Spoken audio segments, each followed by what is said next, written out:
In the previous lecture, we discussed some of the basics related to electromagnetism, and also we discussed regarding basics of electromagnetic torque. Let me try to rewrite that electromagnetic torque equation. We concluded that electromagnetic torque is proportional to minus F1 F2 sine lambda. Here F1 is nothing but stator MMF magnitude, and we know MMF is nothing but simply number of turns into current. Therefore, stator MMF depends upon stator current magnitude. And what is mean by F2? F2 is nothing but rotor MMF magnitude, and rotor MMF depends upon rotor current. And most important thing is lambda here, that is angle between stator MMF F1 and rotor MMF F2. And we concluded that lambda should be a finite value to produce electromagnetic torque. In case if lambda is equal to 0, electromagnetic torque also becomes equal to 0. If lambda is equal to 90 degrees, chances are there to get more amount of torque. Okay, so this is observation, and I told you that this observation is valid for any kind of rotating electrical machine. It may be synchronous or induction or DC machine. Okay, now let us move into our next topic, that is about frequency of induced EMF. Okay, so this concept we already discussed in DC machines course, and the same concept is valid even for synchronous machine as well. But what is the only difference between a DC machine and a synchronous machine? In case of a DC machine, magnetic field is stationary, armature conductors are rotating. In case of synchronous machine, magnetic field is rotating, armature conductors are stationary, except that everything is similar. Okay, therefore DC machine or synchronous machine will experience same kind of induced EMF. We will call it as dynamically induced EMF. Why we are calling it as dynamically induced EMF? The reason is magnetic field is time invariant in nature. Okay, now to understand the frequency of induced EMF, we will discuss this concept, and it is already discussed in DC machines course. I hope you remember. Let us recapture it once again. So to understand this, first I would like to consider a two-pole magnetic system. Then we can continue our discussion with 4-pole and then 6-pole, any number of poles. Now look at this. Assume we have a north pole here and a south pole here. So flux is always flowing from north pole to south pole. And in this magnetic field, let us assume a conductor is rotating in clockwise direction. Okay, a conductor is rotating in clockwise direction. Who is moving that conductor? A mechanical prime mover. Now assume the conductor started its movement. This is position number 1. If it is rotating in clockwise direction, after 90 degrees, it will move to position number 2, that is south pole position. After 90 more degrees, position number 3. After 90 more degrees, position number 4, and finally position number 5. So starting with position 1 and ending with position 5, that indicates one complete revolution. Now draw direct axis and quadrature axis positions. We know direct axis means polar axis. It is the axis which is passing through the pole. So position 2 and position 4 are under direct axis position. And exactly quadrature to it, this is quadrature axis or interpolar axis, that is the axis along which induced EMF is equal to 0. So position 1, position 3, there is no induced EMF. Position 2, position 4, we have maximum induced EMF. How to identify the polarity of the induced EMF? By using Fleming's right hand rule. I told you conductors are rotating in clockwise direction. Therefore, at position 2, clockwise direction means downward movement. At position 4, clockwise movement means it is upward movement. Okay, assume conductors are rotating with a speed omega radian per second. Now identify the polarity of induced EMF. Yes, a conductor is moving in a downward direction. Magnetic field is moving from north pole to south pole. Now my central finger is showing out of the plane, represented by a dot polarity. Similarly, at position 4, conductor is moving in upward direction. Magnetic field is moving from north pole to south pole. My central finger is showing into the plane represented by a cross polarity. So we got the polarity of induced EMF and we understood that dot and cross means two opposite polarities or two similar polarities, two opposite polarities that indicates an alternating EMF is induced in case if you rotate the conductor. You understand? So let me try to draw a waveform to represent this. So we have 5 positions for one complete revolution. Yes.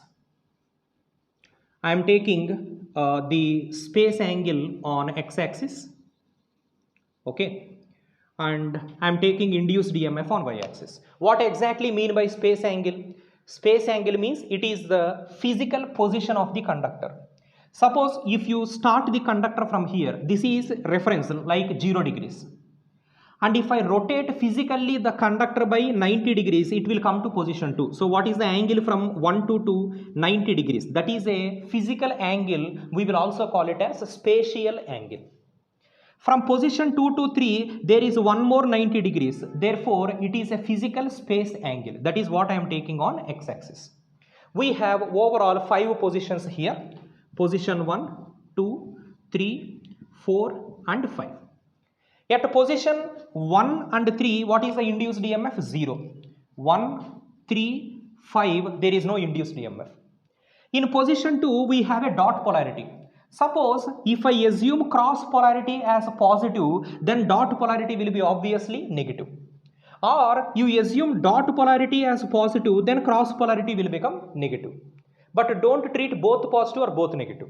What I am doing is, I am assuming a cross polarity as positive, therefore dot polarity will be obviously negative. So, position 2, negative maximum EMF, position 4, positive maximum EMF. If I combine all these points, we can observe an induced EMF which is alternating in nature or DC in nature. It is alternating induced EMF. As it is an alternating induced EMF, obviously the machine is called as an alternator. Suppose if it is a DC machine, what we will do? Using the help of commutator and brush system, we will rectify this alternating EMF into DC voltage. So therefore, the basic difference between synchronous machine and DC machine is both are working on the same principle, that is Faraday's law of electromagnetic induction. According to this, whenever a conductor is moving in a time invariant field, an alternating EMF will be induced across that conductor. But if it is a DC machine, using the help of commutator and brush system, we will rectify this alternating EMF into DC voltage. If it is synchronous machine, no need to use any commutator because our requirement is AC voltage. This is a two-pole machine. Understand? Okay, how many cycles of EMF is induced? One cycle. This is for how many revolutions? That is important. This is for one revolution. Okay, one revolution. Now, let us discuss about a four-pole magnetic system, because we know number of poles are always even. Minimum poles are 2. What is the next level of poles? 4, 6, 8, 10, like that. Okay, so let us consider a four-pole magnetic system. Alright, now let's see, here we have a four-pole magnetic system. You can understand that this is a north pole. We know north pole will emit the flux. Let us assume it is emitting a flux of phi. And there are two adjacent south poles are there. So what happens? Out of this phi by 2 will go to this south pole. Remaining phi by 2 will go to this south pole. Similarly, this north pole is emitting a flux of phi. Phi by 2 will go to this south pole, remaining phi by 2 will go to this south pole. So therefore, what is the overall flux that is passing through south pole? That is also equal to phi. Understand? So that is what? Phi represents flux passing through each pole, or simply we will call it as flux per pole. And I already told you that what is meant by an axis which is passing through the pole. The axis, you can observe a black color here. The axis which is passing through the pole, we will call it as a polar axis, or indirectly you can call it as direct axis of the machine. Direct axis of the machine means it is the axis along which induced EMF is maximum. And we know there is a north pole here and there is a south pole. What is the axis separating two poles? That is the interpolar axis. So we will also call it as quadrature axis. Quadrature axis means how much EMF will be induced? 0.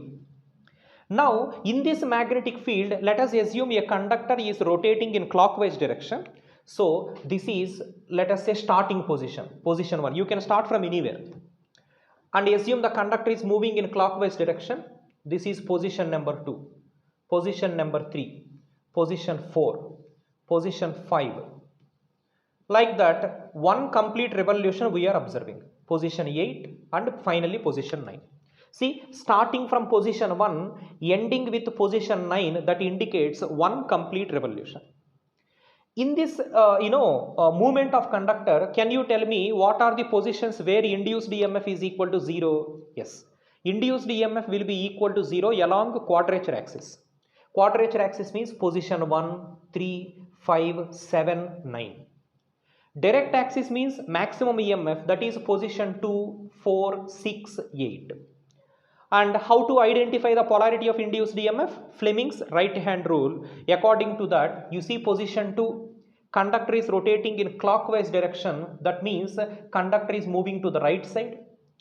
Flux is taken by south pole. Now what my central finger is showing? Out of the plane. That is dot polarity. Similarly at position 4, we will experience cross polarity, 6 dot polarity, 8 cross polarity. So the polarity is continuously changing. That is what indicating alternating voltage is going to be induced. Now let us try to draw a waveform representing one complete revolution here. Overall, how many positions are available? 9 positions. Let me draw it. Once again, I am taking the space position of the conductor on x-axis and induced EMF on y-axis. Okay, so 9 positions are there. 1, 2, 3. Yes, 9 positions indicating one complete revolution. Yes, tell me, position 1, what is the induced EMF? 0. Position 2, dot polarity. We are assuming dot means negative, so negative maximum. 3, position 0, 0 EMF. 4 is a cross polarity indicating positive maximum. 5, 0. 6 negative, 7 0, 8 positive, 9 0. If I combine all these points, once again we can understand an alternating voltage is induced. But the difference is how many cycles of EMF are induced. You can understand this is one complete cycle, this is the second complete cycle. So 2 cycles of EMF will be induced. For how many revolutions? That is important. This is for 1 revolution. Okay, so the difference is, in the previous case when I took 2 poles, 1 revolution induces only 1 cycle. In case of 4 poles, 1 revolution induces 2 cycles. If I go with 6 poles, then what happens? 1 revolution will induce 3 complete cycles. Like that the process will continue. So we can understand now what will be the frequency of induced EMF based on this concept. Okay, let's see. Now let me try to draw a tabular column here. I am taking number of poles in the first column, number of revolutions made per second in the second column, so that we can understand number of cycles induced per second in the third column. So in the first case, how many poles we are considering? A 2-pole machine. And how many revolutions we made? 1 complete revolution, and we understand 1 cycle of EMF is induced. Can I write this 1 cycle is indirectly 2 by 2 simply? Next, in the second case, we considered 4 poles in machine. And we observed 1 complete revolution, and we understood that 2 cycles of EMF will be induced. I can write these 2 cycles as 4 by 2. Similarly, if I consider a 6-pole machine, for 1 revolution, how many cycles of EMF will be induced? 3 cycles. I can write it as 6 by 2. Similarly, if I go with P number of poles, a generalized expression, a machine having P poles, P may be 2 poles or 4 poles or 6, 8, 10, anything. For a P number of poles, can you tell me 1 revolution will induce how many cycles? See, for 2 poles 2 by 2, 4 poles 4 by 2, 6 poles 6 by 2. Similarly, for P poles, it will be P by 2 cycles of EMF. This is for 1 revolution. If I go for 2 revolutions, simply 2 into P by 2. If I go with 3 revolutions, 3 into P by 2. Like that, if we go with n revolutions, it will be n into P by 2 cycles of EMF. First of all, what is mean by cycles of EMF? Cycles per second is what is representing the frequency. Frequency is nothing but number of cycles induced per each second. Understand? So, our final conclusion is, for a p-pole machine rotating with n revolutions per second, the frequency will be equal to n into P by 2 Hertz. This is the same concept we discussed in DC machine already, okay? And here what n is representing, that is important. N is representing revolutions per second, RPS. But usually in problems and nameplate of a machine, speed will be given in RPS or RPM. Yes, RPM, revolution per minute. Capital N we will use, revolution per minute. And we know 1 minute is equal to 60 seconds. Therefore, capital N is equal to 60 times of small n. From this, small n is equal to capital N by 60. Therefore, what will be the frequency is equal to capital N into P by 120 Hertz. So, this is the formula for frequency of induced EMF for a machine having P number of poles rotating with n RPM. So, the conclusion is, frequency of induced EMF depends upon two parameters. One is the speed, another one is number of poles. Suppose if machine construction is completed, let us say, once the construction is completed, we know number of poles are going to be constant. If number of poles are constant, frequency will completely depend upon what? Yes, the frequency completely depend upon the speed at which the machine is rotating, F proportional to N. And if you wanted to produce constant frequency voltage from the machine, in case our requirement is constant frequency voltage, then we have to rotate the machine also at constant speed. That's why synchronous machine is also called as constant speed machine, because the major the basic use of a synchronous machine is to generate constant frequency voltages in our power grid, because our power grid operates with constant frequency and constant voltage. If you wanted to generate constant frequency voltage, indirectly we have to rotate the machine at constant speed. Therefore, synchronous machine is called as a constant machine. We have to rotate the prime mover at constant speed. Then only frequency remains constant. In case if you are changing the speed of the machine, frequency will continuously change, then grid may collapse. Understand? Okay. So, frequency is important. Alright. Let's move to our next concept, that is relation between mechanical angle and electrical angle. I hope most of you may know about the formula, a simple formula, but we have to prove it now. What exactly mean by electrical angle and what exactly mean by mechanical angle? So let me discuss about mechanical angle first. Mechanical angle means it is simply a physical angle, that's all. Suppose you take a 4-pole machine, you take any number of poles. I am taking a 4-pole machine. We know rotor means it is simply a circle. Mechanically or physically, you start at this point and you end at this point. That means circle is completed. And we know a circle means how many degrees? 360 degrees or 2 pi radians. So that physical angle what you are seeing here is what we will call it as simply mechanical angle. So for the entire circle, mechanical angle is always equal to 360 degrees. But electrical angle is not a physical angle. It is the angle represented for waveforms. Suppose if you see a sinusoidal waveform here, we know if you wanted to represent this voltage in terms of sinusoidal quantities, what we will write? Yes, this EMF is equal to E max into sine omega t. Yes or not? Suppose if you substitute 0 degrees here, sine 0 is 0. Maximum value can be obtained at how much angle of sinusoidal quantity? 90 degrees, sine 90 maximum, sine 180 0, sine 270 maximum, sine 360 is 0, right or not? So for a sinusoidal quantity, maximum is 90, 180 0, 270 maximum, 360 degrees is 0. So for a sinusoidal quantity, I can always say one complete cycle is equal to 360 degrees. This is what we will call it as electrical angle. Electrical angle is not a physical angle. It is the angle represented for mathematical representation of a sinusoidal quantity. So, for any sinusoidal waveform, one complete cycle represents 360 degrees or 2 pi radians. We can simply write it as 0, this is pi, this is pi by 2, 90 degrees, this is pi, this is 3 pi by 2 and this is 2 pi, that is radians. With respect to angle, it is 360 degrees. Next one complete cycle will take 360 degrees more. This is electrical angle. Okay.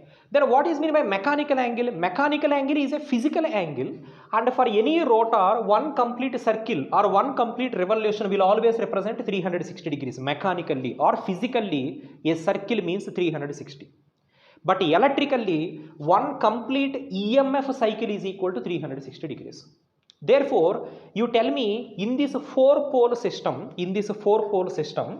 one complete revolution means how many mechanical degrees? I can write 360 degrees mechanical, because one complete revolution. But within one complete revolution, how many EMF cycles are induced? This is one EMF cycle, this is two EMF cycles, therefore it is two EMF cycles.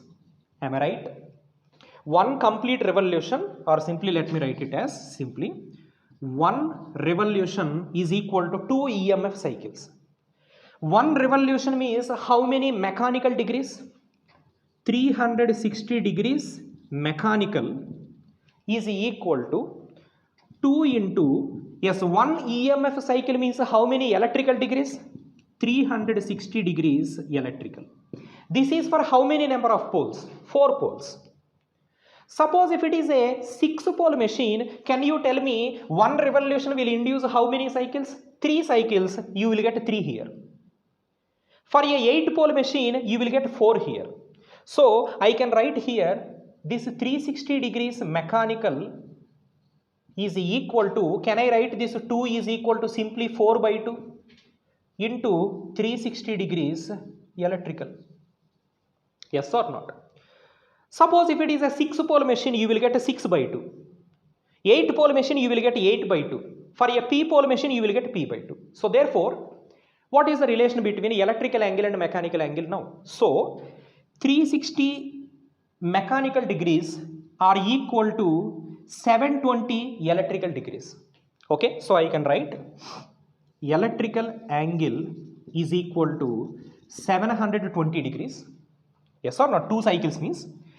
Mechanical angle is equal to 360 degrees. Am I right or not? Now take a ratio between these two. I can write electrical angle by mechanical angle is equal to simply 2. From this, electrical angle is equal to 2 times of mechanical angle. Now I can write this 2 as 4 by 2. So therefore, electrical angle is equal to 4 by 2 times of mechanical angle. Yes or not? What this 4 is representing here? 4-pole system. If it is a 6-pole system, 6 by 2. If it is a p-pole system, I can write electrical angle is equal to p by 2 times of mechanical angle. So very important, and we will use many times. For mathematical equations, always we must use the electrical angle only. Why? Because I told you, a sinusoidal waveform is always represented using the electrical angle. For a sinusoidal waveform, one complete cycle will always represent 360 degrees. One half cycle represent 180 degrees. Understand or not? Okay. So, mathematical expressions, especially sinusoidal quantities, they are always expressed with the electrical angle. In case if mechanical angle is given, convert mechanical angle into electrical angle using this formula. Electrical angle is always equal to p by 2 times of mechanical angle. Now you tell me here, if I ask you a question, there is a north pole here and there is a south pole here. What is the angle between north pole and south pole? From this diagram, physically if you look at, this looks like 90 degrees. That 90 degrees, whatever you are able to view with your eye, that is mechanical angle. Physical angle is always mechanical. But electrically if you see, this north pole means, can I say this is nothing but positive maximum EMF, cross polarity. This south pole dot means negative maximum EMF. Can you tell me positive maximum to negative maximum means it is nothing but one complete cycle? One complete cycle is how many electrical degrees? 180 degrees electrical, because for a sinusoidal quantity, positive maximum to negative maximum is always 180 degrees. So mechanically it may look like 90 degrees, but electrically it is 180 degrees. So if I ask you any machine, what is the angle between a north pole and south pole means, you must write 180 degrees electrical always. Physically it may look like 90 degrees, or it may look like 45 degrees, or it may look like 60 degrees, whatever it may be. Electrically, north pole means positive maximum, south pole means negative maximum. The angle between positive maximum to negative maximum is always 180 degrees electrical. Understand or not? Okay. So this is the relation between electrical angle and mechanical angle. Always in mathematical equations, which angle we must use? Electrical angle only. Okay. Alright. Let's see our next concept, that is distribution of MMF. The preliminary distribution of MMF I already explained in DC machines also, and the same concept is applicable even in synchronous machine as well as induction machine. So many concepts are interrelated here. Now look at this. This is a stator part of a given rotating electrical machine, and inside which rotor is also there. And the stator part has two conductors forming one coil. Let us say this is conductor 1. This is 1 dash, simply one coil, and they are carrying current in a given direction. The current polarity is given. Can you tell me what will be the flux direction based on the given current direction? Use right hand thumb rule. This conductor is carrying the current into the plane. This conductor is carrying the current out of the plane. So my thumb will represent the direction of flux. And flux is always a closed path. Now let me try to draw. Yes, I am repeating again. This conductor is carrying the current into the plane. This is carrying current out of the plane. This is the direction of flux. Okay. Let us assume the flux started here. This is phi, and it is crossing the air gap from stator to rotor, and then it will cross the air gap again from rotor to stator, and half of the flux will go in this direction. Flux is always a closed path. Remaining half of the flux will go in this path. Okay. Right. So this is how flux will complete its path. So in order to complete the path, a flux line is crossing air gap for how many times? 2 times. One time it is crossing from stator to rotor. Second time it is crossing from rotor to stator. Therefore, every flux line, to complete its path, it will cross air gap for 2 times. Suppose for this flux, assume the total MMF is equal to N into I. Then that entire MMF will drop in how many air gaps? 2 air gaps. Half of the MMF will drop from stator to rotor. Remaining half of the MMF will drop from rotor to stator. I hope you remember this concept in DC machine also we discussed. Reluctance will be offered by only air medium. Core medium reluctance is always negligible. Why core medium reluctance is negligible? Because we are using high permeability core. If a core reluctance is negligible, then air will only offer reluctance, and there are 2 air gaps here. Half of the MMF will drop here, remaining half of the MMF will drop here. Suppose if stator to rotor is assumed as a positive MMF, then rotor to stator will be negative MMF. Why? Because this will act like north pole because it is emitting the flux. This end will act like south pole because it is taking the flux. If north pole is assumed as positive, definitely south pole will be negative. Or if you assume north pole as negative, south pole will be positive. Don't assume both as positive or both are negative. Plus Ni by 2, minus Ni by 2. Now what you try to do is that you try to break the machine here, hold these 2 ends, and stretch the machine in a linear manner. Yes or no? This is all the discussion we made already in DC machine. I am trying to recapitulate that. So break the machine here, hold these two ends, stretch the machine in a linear manner, then we will get a diagram like this. This is going to be the stator part of the machine. Okay, this is the stator part. Under this we have a rotor magnetic circuit also. This is rotor. And you tell me here, this end and this end both are same or different? Same. Why? Because practically core is like a circle. Okay. And I just break it and stretched in a linear manner. And stator has two conductors here. One is carrying the current into the plane. Another one is carrying the current out of the plane. And based on the current direction, can you tell me what will be the direction of flux? I am using right hand thumb rule. This conductor is carrying the current into the plane. Therefore, flux will be along the four fingers of the right hand. You just try to draw flux lines like this. Okay. This is carrying the current out of the plane. Therefore, flux will be along the four fingers of the right hand.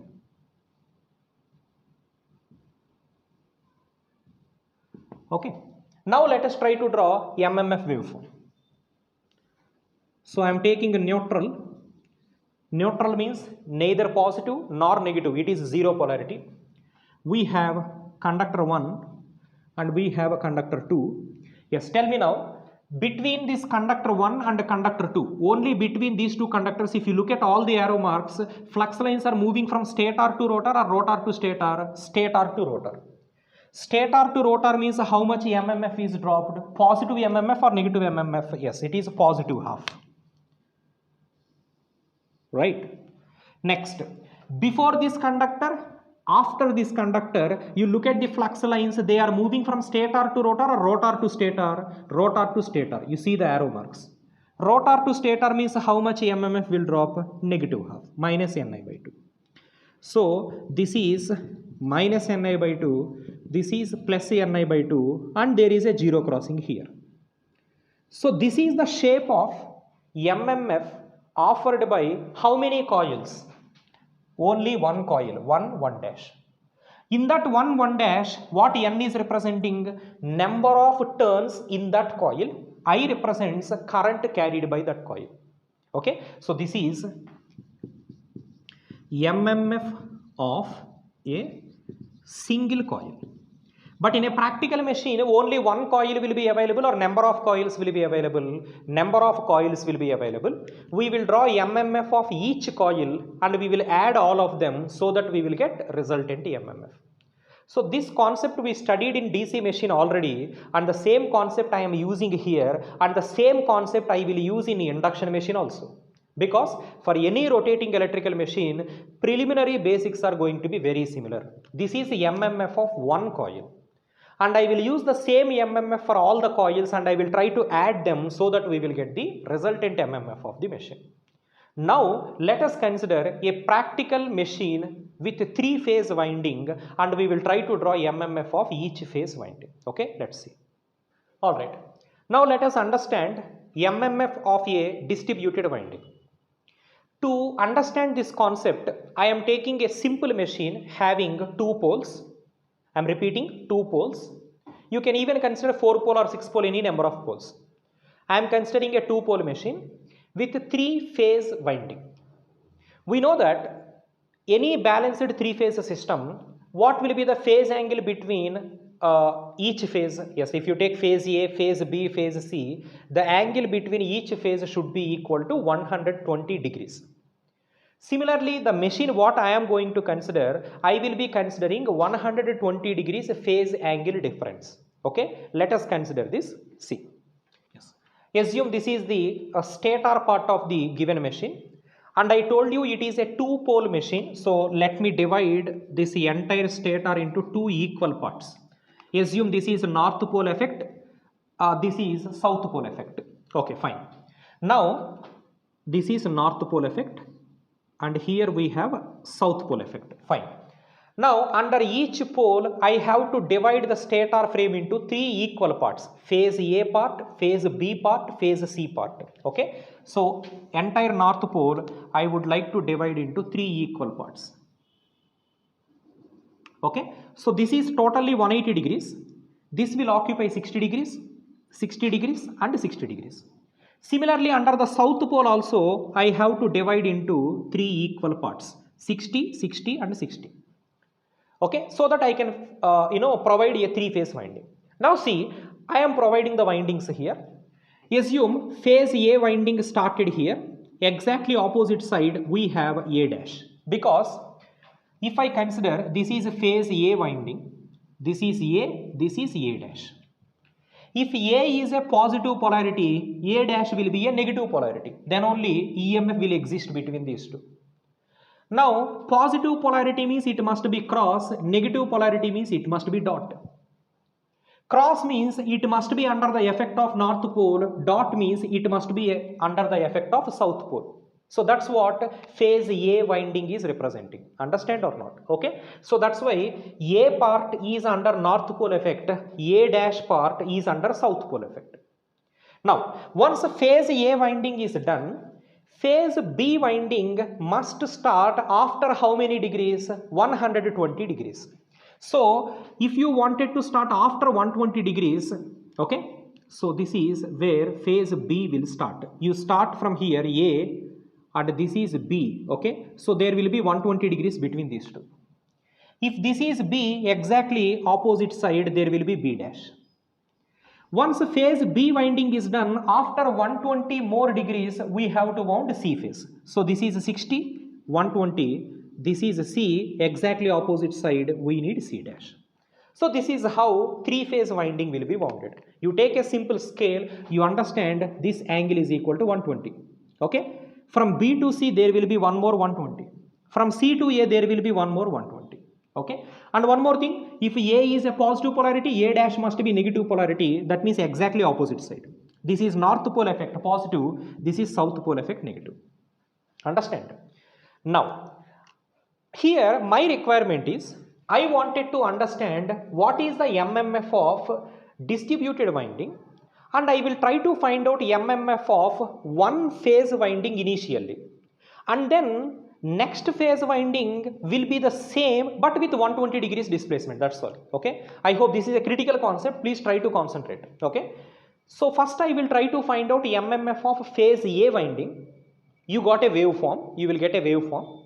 Then what will be the MMF of phase B winding? If I ask you, you need not to identify again, you just phase shift that MMF by 120 degrees. If I ask you what is the phase C MMF, you just phase shift by one more 120 degrees. That's all. So our analysis will be with respect to one phase and then phase shift by 120 degrees to get the next phase analysis. I will do it with phase A. Okay, this is phase A. Assume phase A winding has 3 coils in it. Okay, this is coil 1, exactly opposite 1 dash. Okay, next.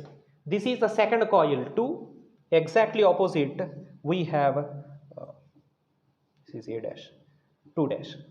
This is coil number 3 and exactly opposite we have 3 dash. So can you tell me now, in phase A winding how many coils I considered? 3 coils I considered, 1, 2, 3. But in a practical machine 300 coils may also be available. So to make our diagram more easy, I am considering only 3 coils. Look at that, coil 1, 2, 3. Okay. So 1, 1 dash, 2, 2 dash, 3, 3 dash. Now 1, 2, 3 are under the effect of north pole. So assume they are carrying the current into the plane. 1 dash, 2 dash, 3 dash are under south pole. They are carrying the current out of the plane. So this is only phase A. Similarly, after 120 degrees, B will have 3 more coils. C will have 3 more coils. Now I wanted to draw MMF of each coil here and then try to add all of them so that we will get the resultant MMF. For that purpose, what I need to do, just assume that machine was broken here, not physically, just virtually, and hold the 2 ends, stretch the machine in a linear manner. Okay, let me try to draw the diagram. Okay, I am stretching the machine in a linear manner. Only phase A winding I am considering. So this is going to be the stator part. Okay. Physically this end and this end both are going to be same. Okay. Now assume this is phase A part. Okay. Look at that. This is phase A. After A we have C dash. Let me leave some space for C dash. After C dash we have B. This is space B. After B we have A dash. This is A dash. After A dash we have C. Okay. After C we have B dash. After B dash we have A again. Okay. Now this A has 3 coils. 1, 2, 3. A dash has 1 dash, 2 dash, 3 dash. 1, 2, 3 are carrying current into the plane. 1 dash, 2 dash and 3 dash are carrying the current out of the plane. Now let us try to draw MMF of each coil, add all of them, we will get resultant MMF. Let me do it. Okay, simple. So first let us consider the neutral line. Okay, I will try to draw MMF of coil 1 initially. So coil 1, that means 1 and 1 dash. So we know between the two conductors, positive half of the MMF plus Ni by 2, before the conductor and after the conductor, negative half of the MMF minus Ni by 2. This is coil 1 MMF. Let me try to draw coil 2 MMF also. This is neutral. Coil 2, that means between 2 and 2 dash. So between the two conductors, positive half. After the two conductors, negative half. Next let us try to draw coil 3 MMF also. This is neutral. Coil 3 means between 3 and 3 dash. So this is going to be plus Ni by 2. This is minus Ni by 2. Okay. I think you are trying to recollect DC machines concepts here. Same concept is applicable for DC machine where armature reaction is discussed. We developed armature MMF in the similar pattern. Okay. Now we have 3 coil MMFs and you just try to add all of them, we will get the resultant MMF of which phase winding? Phase A. Okay. So let me take one more neutral line. Okay. So look at this here. Before conductor A, minus Ni by 2, minus Ni by 2, minus Ni by 2, that will become minus 3 Ni by 2. Between 1 and 2, plus Ni by 2, minus Ni by 2, minus Ni by 2, that will be minus Ni by 2. 2 and 3, plus and minus, this will become plus Ni by 2. Between 3 and 1 dash, this entire space, positive, positive and positive, all will aid, that will be plus 3 Ni by 2. Yes or not? Next between 1 dash and 2 dash, minus, plus and plus, that is plus Ni by 2. 2 dash and 3 dash, minus, minus and plus, that is minus Ni by 2. After 3 dash, minus, minus and minus, all of them will add minus 3 Ni by 2. So this is how the shape of MMF for which phase winding? Phase A winding. And how many steps are available here from the negative maximum to positive maximum? 1, 2, 3. Why only 3 steps are there? Because we considered only 3 coils per phase. Suppose a practical machine, if you consider, maybe 300 coils will be there, then 300 steps you need to draw. In that case, each step size becomes very small, so that I can draw an average waveform here. Okay, you see, I am trying to draw an average waveform. There is a zero crossing here. I hope you are following. And here this is completely positive maximum. Okay, and there will be a zero crossing here as well. And there is a negative maximum. Okay, the same concept you will study in induction machine as well. So this is the phase A MMF of induction machine as well as a synchronous machine. If I ask you what is the shape of phase B MMF, then what is your answer? Yes, phase B will also be of same shape, but how many degrees away? 120 degrees away. Phase C will also have same MMF, how many degrees away? One more 120 degrees away. So this is, I can write simply MMF of phase A winding. Okay, you just shift it by 120 degrees, we will get MMF of phase B winding. You just shift it by 240 degrees, you will get the MMF of phase C winding. Okay. Now let us understand what are the conclusions from this MMF waveform. Okay. All right. Now I have refined the waveform here. This is phase A MMF waveform. And if I wanted to draw phase B MMF waveform, what I need to do? Just phase shift it by 120 degrees. That phase shift angle is what we will call it as space angle of the machine. Now let us try to understand what is meant by space angle. It is a new terminology term we are studying here, space angle. Very simple. Space angle is nothing but simply physical angle on the frame of a machine. Okay. Now look at this. Okay. Now look at this machine here. It is a simple two-pole machine. You are observing a stator magnetic core which is physically visible, right? Suppose if I simply ask you what is the angle between this center position to this center position. If I ask you what is this angle, immediately you can say it looks like a circle. For a circle from one end to the opposite end, there will be 180 degrees. Am I right? That is a physical angle what you are viewing, and that physical angle is what we will call it as spatial angle or simply space angle. Okay, we will represent it with a letter theta. This theta represents space angle. Suppose if I ask you what is the angle between this phase A center position to phase B center position, if I ask you what is this angle, you can calculate it. It's a physical core. You start here and you end here. There will be 120 degrees space angle. We will call it as space angle. So whenever you are trying to find out angle on a magnetic core surface, that angle is called as space angle. Okay, and now we are drawing the MMF with respect to the space angle of this machine. From A to B 120 degrees space angle, from B to C 120 degrees space angle, from C to A again 120 degrees space angle. Understand? That is a physical angle. Suppose if I ask you what is the angle between A to A dash, immediately you will say 180 degrees space angle.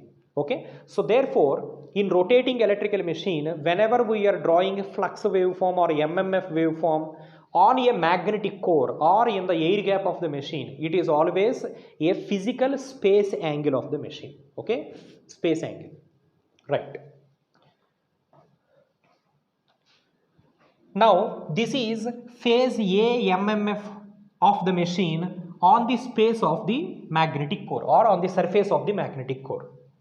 Now what is our observation? This waveform looks like a sinusoidal waveform or a flat topped waveform. Yes, it is a flat topped waveform or a trapezoidal waveform. The first observation is MMF waveform of a three-phase distributed winding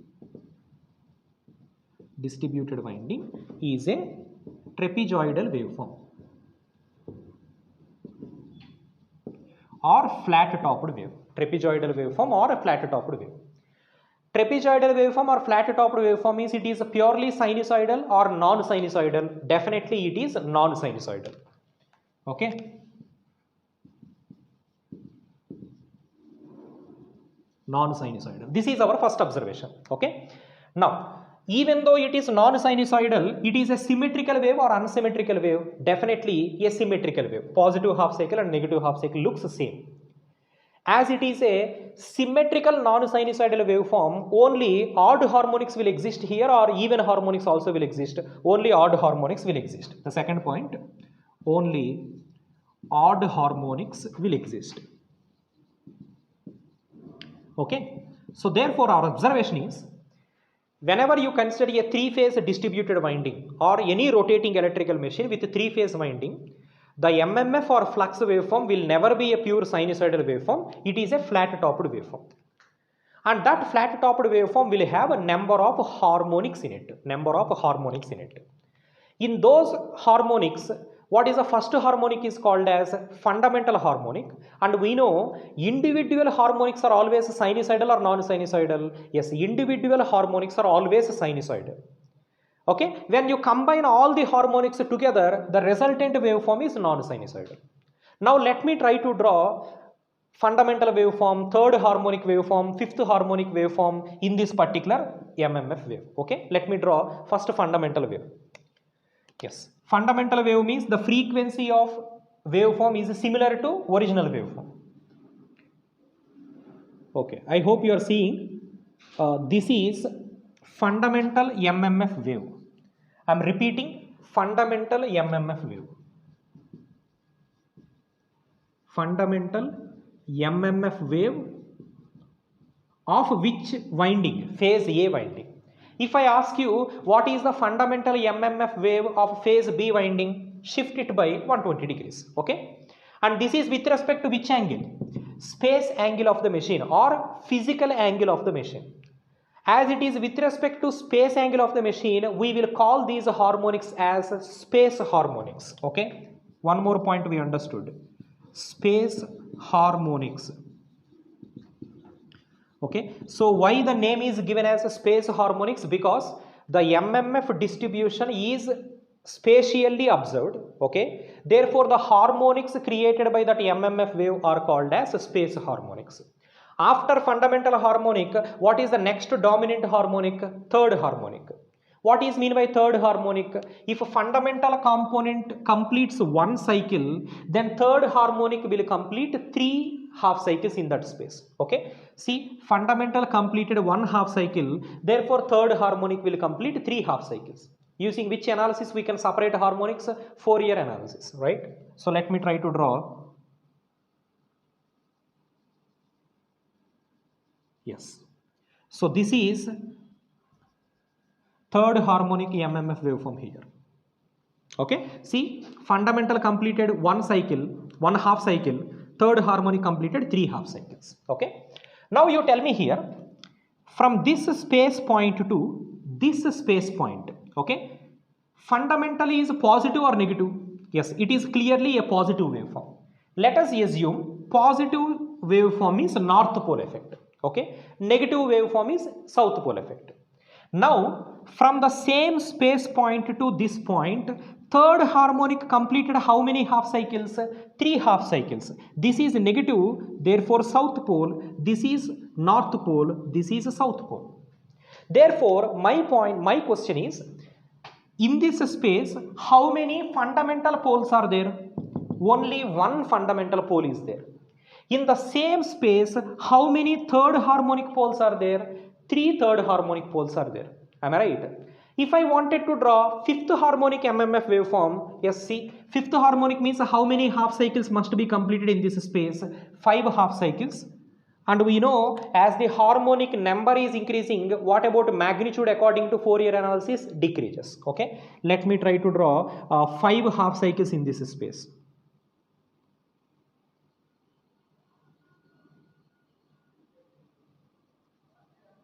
Yes, you can see 1, 2, 3, 4, 5. Now this is positive, north, south, north, south, north. I can draw even a 7th harmonic, next 9th harmonic, next 11th harmonic, like that. So my final questions here, in this space how many fundamental poles are there? Only one fundamental pole. In the same space how many third harmonic poles are there? 3 third harmonic poles. In the same space, how many fifth harmonic poles are there? 5 fifth harmonic poles. In the same space, how many 7th harmonic poles will be there? 7 7th harmonic poles. 9 9th harmonic poles. Like that, if a fundamental component creates 1 pole, third harmonic will create 3 poles. Fifth harmonic will create 5 poles. 7th harmonic will create 7 poles. Similarly, if a fundamental component creates P number of poles, third harmonic will create how many poles? 3 into P. Fifth harmonic will create 5 into P. 7th harmonic will create 7 into P. So therefore, if fundamental component has P poles in a machine, then third harmonic component will have how many poles? Third harmonic will have 3 into P poles. Fifth harmonic will have how many poles? Fifth harmonic will create 5 into P poles. Next, 7th harmonic will create how many poles? 7 into P poles. That's all. The same concept I observed here. If a fundamental creates only one north pole, Third harmonic creates 3 poles. Fifth harmonic creates 5. You just multiply with the harmonic number. That's all. If a fundamental creates p poles, third harmonic will create 3p, fifth harmonic 5p, seventh harmonic 7p, ninth harmonic 9p. Like that, number of harmonic poles will exist. Okay. So, final summary points here is, any MMF wave you consider in a 3-phase machine, phase A or phase B or phase C, it is not purely sinusoidal. It is a flat topped wave. As it is a flat topped wave, harmonics will be involved. Okay, fundamental, third, fifth, seventh, like that. And what is the dominant harmonic here? Third harmonic. Don't say fundamental is a harmonic. Fundamental is a useful component. And the dominant harmonic is third harmonic, next fifth, next seventh, like that. Okay. And which harmonics we will call them as space harmonics. In our later lectures, we will study how to minimize the effect of space harmonics. There are various procedures like short pitch windings, fractional slot pitch windings, skewing procedure, distribution procedure, like that various procedures are there. Okay, we will discuss later. But as a preliminary discussion, we have idea about what is meant by space harmonics right now. Okay. So with this, we completed the basic points which are required to start synchronous machines subject. We studied about the frequency of induced EMFs, and also we studied what is the relation between a mechanical angle and electrical angle, and we understood how MMF will be distributed in a 3-phase machine. And in the next lecture, we will study first of all what is meant by concentrated winding, distributed winding. Okay, and we will start the discussion on synchronous machines. Okay, thank you.